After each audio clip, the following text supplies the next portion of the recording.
Je l'ai vue pour la première fois un dimanche après-midi, dans un café tranquille à 2 rues de chez moi. Elle lisait un livre en buvant un chocolat chaud, les cheveux attachés, le regard absent, mais magnifique. Ce n'était pas une de ces beautés tapaques sans grave-l'œil. Non. Elle dégageait quelque chose de doux et profond. Une sorte de calme troublant. Quand nos yeux se sont croisés, j'ai senti un coup, quelque chose comme un frisson qui remonte la colonne et explose derrière les yeux. Je ne sais pas si elle l'a ressenti aussi. Mais moi, oui.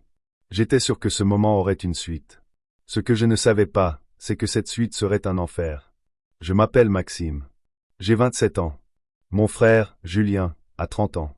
C'est lui le grand, le brillant, l'ambitieux, le charmeur. Le préféré, probablement. Il réussit tout. Toujours. Et moi, je le regarde faire. Parfois avec admiration. Parfois avec une jalousie que je déteste. Ce jour-là, quand je suis rentré chez mes parents pour le dîner du dimanche, j'ai failli recracher ma salive en la voyant assise à la table familiale, entre ma mère et mon frère. Elle s'est levée en me voyant, un peu gênée. Mon frère a souri fièrement. « Maxime, je te présente Clara. Ma fiancée. » Mon monde s'est effondré avec le sourire aux lèvres. J'ai tendu la main. Elle a tendu la sienne. On s'est touché. Mon cœur s'est étranglé. Je ne pouvais pas lui en vouloir. Elle ne savait pas. Moi non plus. Et maintenant, j'ai essayé de prendre mes distances. D'éviter les dîners. De ne pas répondre aux messages de Julien quand il me proposait qu'on sorte à 3. Mais le destin, ou la cruauté de la vie, a décidé de me coller à eux. Julien a insisté pour que je sois son témoin de mariage. Et Clara a commencé à m'écrire, à me parler, à me dire qu'elle aimait discuter avec moi. C'était innocent, bien sûr. Au début. Mais l'innocence a une limite. Et nous l'avons franchie. Je me rappelle cette nuit d'orage. Julien était en déplacement. Clara m'a appelé en panique, il y avait une fuite chez eux. J'ai pris ma voiture. J'ai couru. Et je l'ai trouvée en robe de nuit, trempée, les cheveux collés à son visage. Je ne sais pas ce qui s'est passé. Peut-être la tension. Peut-être les silences trop longs. Peut-être ce qu'on n'a jamais dit. Elle m'a regardé. J'ai reculé. Elle a avancé. Et nos lèvres se sont cherchées, puis trouvées. Je n'ai pas su dire non. Elle non plus. Ce baiser a duré des siècles. Et quand il s'est terminé, nous savions. Nous savions que rien ne serait plus jamais pareil. Nous n'avons pas couché ensemble ce soir-là. Non. Mais ce qu'il s'est passé valait 1000 nuits. Un baiser. Une confession. Des regards. Et surtout, un pacte de silence. Le lendemain, elle a agi comme si de rien n'était. Moi aussi. Mais à chaque fois que je la croisais, j'avais du mal à respirer. Et elle me fuyait les yeux, mais restait proche de mon frère, trop proche, comme pour se punir. Le mariage approchait. Et je devenais fou. Je me suis dit que c'était un jeu. Une obsession. Une histoire sans avenir. Mais plus je la voyais, plus je l'aimais. Ce n'était pas de la passion, c'était pire. Je connaissais ses rires, ses doutes, ses silences. Elle me parlait plus qu'à Julien. Elle me regardait comme lui ne la regardait pas. Et moi, j'étais le traître silencieux. Le frère du mari. L'ombre qui aimait trop. Un soir, à 3 jours du mariage, elle m'a demandé de la retrouver au vieux parc, près du lac. Il faisait nuit. Elle portait un manteau beige, les cheveux détachés. Elle m'a dit, « Je ne peux pas. » J'ai compris sans qu'elle développe. Elle ne voulait pas fuir. Pas briser. Elle avait choisi Julien. Par devoir, par peur, peut-être même par amour. Je ne savais pas. J'ai voulu lui dire que je l'aimais. Que j'étais prêt à partir avec elle, ce soir même. Mais elle m'a embrassé une dernière fois, doucement, tristement. Puis elle est partie.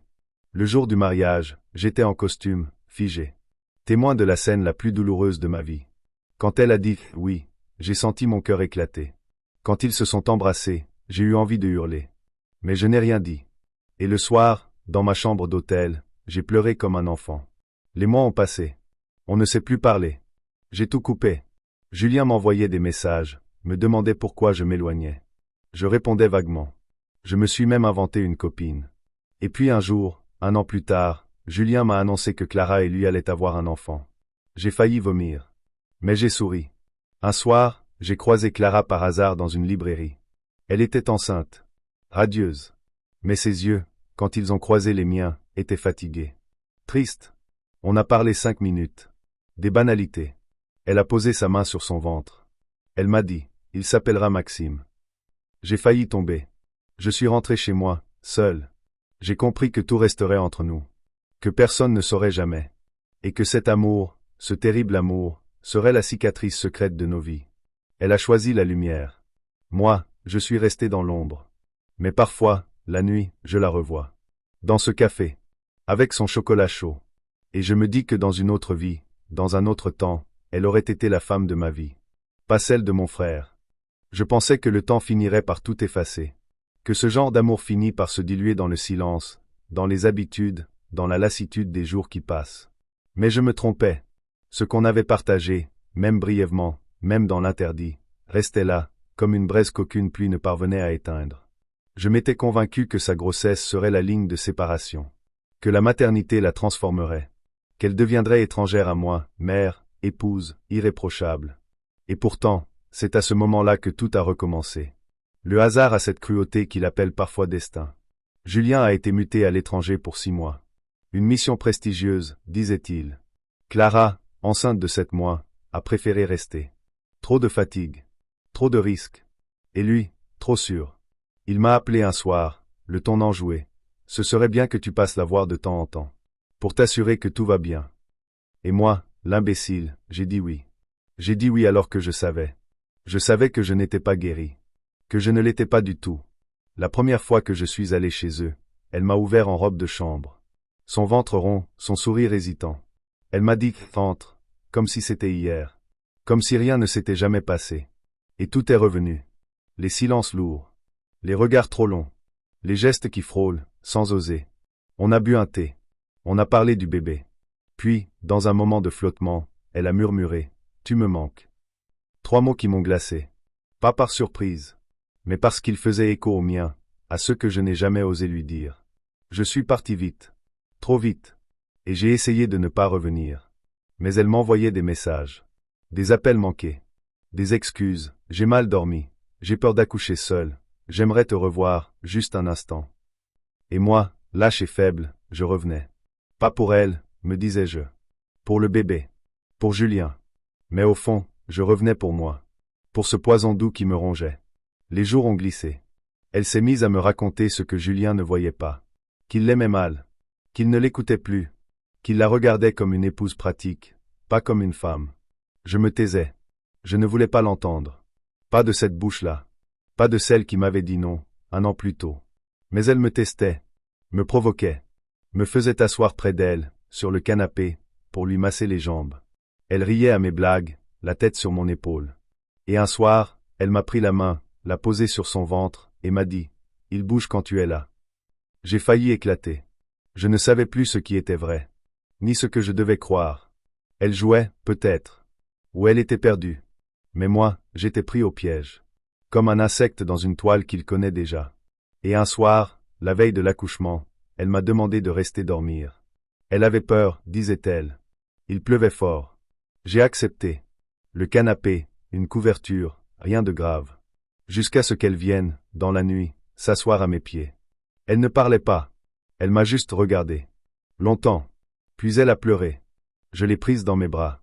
Et cette nuit-là, dans le silence d'un salon qui ne m'appartenait pas, je l'ai tenue contre moi jusqu'à l'aube. Le lendemain, elle est partie à la maternité. Seule. Sans m'avertir. Elle ne m'a pas appelé. Ni écrit. C'est Julien qui m'a annoncé la naissance du petit. Un message. Une photo. Un prénom, Maxime. Comme moi. J'ai regardé l'image, les yeux secs. Je ne savais pas si je devais être heureux ou furieux. Le bébé était beau. Clara souriait. Julien rayonnait. Et moi, j'étais nulle part. Je n'ai pas été invité à la maternité. Et quand ils sont revenus à la maison, tout avait changé. Clara ne répondait plus à mes messages. Julien avait repris son rôle. Loin d'eux, mais présent, fier. Il m'envoyait des vidéos, des photos. Le petit riait. Et moi, je mourais. Je commençais à croire que c'était vraiment mon fils. Ou que je voulais qu'il le soit. Ou peut-être que je voulais juste que tout soit à moi. La femme. L'enfant. La vie. Puis, un jour, 1 an après la naissance, tout a explosé. Julien m'a appelé. Il avait trouvé des messages. Des anciens, dans un téléphone oublié. Des mots entre Clara et moi. Pas des aveux. Mais des phrases équivoques. Des traces. Il ne m'a pas crié dessus. Il ne m'a pas insulté. Il a juste dit « J'ai tout compris ». Et il a raccroché. Je ne l'ai plus jamais entendu. Clara m'a appelé le lendemain. Elle était en larmes. Il était parti. Elle était seule avec l'enfant. Elle m'a supplié de venir. J'ai hésité. Je suis monté dans la voiture. J'ai conduit comme un fou. Et je l'ai trouvé, dévasté, le bébé dans les bras. Elle a dit, « Tu es tout ce qu'il me reste. » Mais je ne pouvais plus. Plus comme ça. Je lui ai dit que je partais loin. Pour de bon. Aujourd'hui, cela fait 5 ans. Je vis à l'autre bout du pays. J'ai refait ma vie, en surface. Travail, relations, un appartement sobre. Mais chaque anniversaire, chaque mois de juin, je pense à ce café. À cette robe. À ce baiser. Et surtout, à ce garçon, quelque part, qui s'appelle comme moi. Peut-être qu'un jour, il posera des questions. Peut-être qu'il voudra savoir pourquoi son oncle ne vient jamais. Pourquoi son père ne parle plus de lui. Peut-être qu'il sentira, sans comprendre, que quelque chose a déraillé avant même sa naissance. Et moi, je vivrai avec ça.